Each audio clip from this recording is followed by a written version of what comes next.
1 month ago this week, BP's Deepwater Horizon drilling rig exploded off Louisiana's coast, killing 11 people and rupturing an underwater pipe.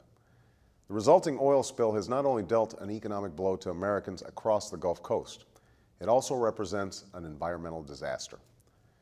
In response, we're drawing on America's best minds and using the world's best technology to stop the leak. We've deployed over 1,100 vessels, about 24,000 personnel, and more than 2 million total feet of boom to help contain it.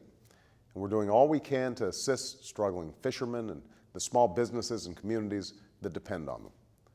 Folks on the Gulf Coast and across America are rightly demanding swift action to clean up BP's mess and end this ordeal.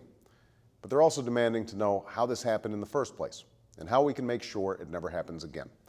That's what I'd like to spend a few minutes talking with you about.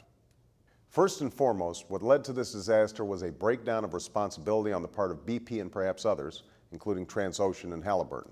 And we'll continue to hold the relevant companies accountable, not only for being forthcoming and transparent about the facts surrounding the leak, but for shutting it down, repairing the damage it does, and repaying Americans who've suffered a financial loss. But even as we continue to hold BP accountable, we also need to hold Washington accountable.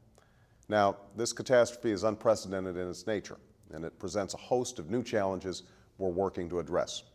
But the question is what lessons we can learn from this disaster to make sure it never happens again. If the laws on our books are inadequate to prevent such an oil spill, or if we didn't enforce those laws, I want to know it. I want to know what worked and what didn't work in our response to the disaster, and where oversight of the oil and gas industry broke down. We know, for example, that a cozy relationship between oil and gas companies and the agencies that regulate them has long been a source of concern. Secretary of Interior Ken Salazar has taken steps to address this problem, steps that build on reforms he's been implementing since he took office. But we need to do a lot more to protect the health and safety of our people, to safeguard the quality of our air and water, and to preserve the natural beauty and bounty of America. In recent weeks, we've taken a number of immediate measures to prevent another spill. We've ordered inspections of all deepwater operations in the Gulf of Mexico. We've announced that no permits for drilling new wells will go forward until the 30-day safety and environmental review I requested is complete.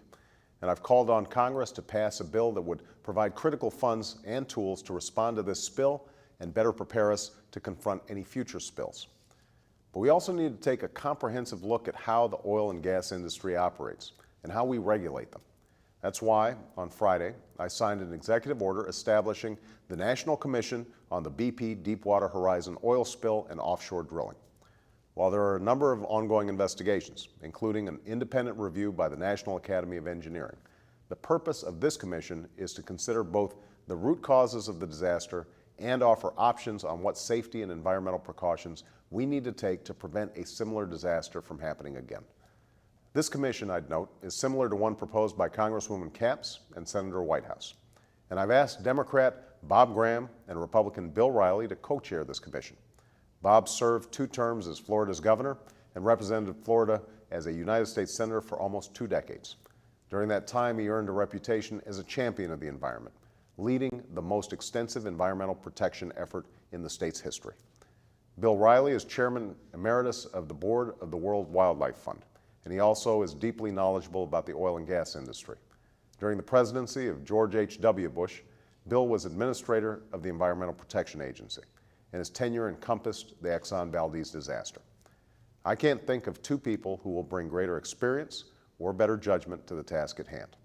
In the days to come, I'll appoint 5 other distinguished Americans, including scientists, engineers, and environmental advocates, to join them on the commission. And I'm directing them to report back in 6 months with recommendations on how we can prevent and mitigate the impact of any future spills that result from offshore drilling. One of the reasons I ran for president was to put America on the path to energy independence, and I've not wavered from that commitment. To achieve that goal, we must pursue clean energy and energy efficiency, and we've taken significant steps to do so. And we must also pursue domestic sources of oil and gas. Because it represents 30% of our oil production, the Gulf of Mexico can play an important part in securing our energy future. But we can only pursue offshore oil drilling if we have assurances that a disaster like the BP oil spill will not happen again. This commission will, I hope, help provide those assurances so we can continue to seek a secure energy future for the United States of America. Thanks so much.